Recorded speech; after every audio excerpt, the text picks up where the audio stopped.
मग विद्यार्थी टेक्नॉलॉजी म्हणजे मोबाईल, लॅपटॉप, पीसी, सोशल मीडियामध्ये खूप बिझी होऊन गेलेले आहेत. तर अशा विद्यार्थ्यांना शिक्षणाचं महत्त्व सांगताना तुम्ही काय सांगाल?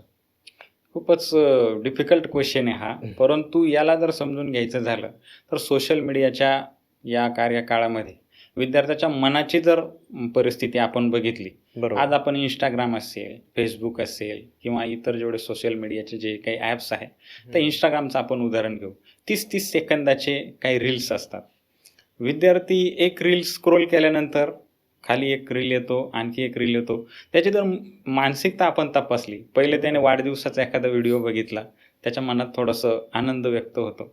त्यानंतर काहीतरी खाली कोणाचा तरी एखादा असा वादविवादाचा त्या ठिकाणी व्हिडिओ व्हिडिओ येतो. येतो. त्याची परत मानसिकता बदलते.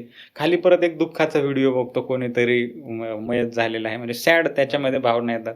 म्हणजे त्या 30-30 सेकंदामध्ये त्याची मनस्थिती आहे, ती बदलताना हो. आपल्याला दिसते. दिसते. आणि यातून त्याचं जे मानसिक आरोग्य आहे, हां.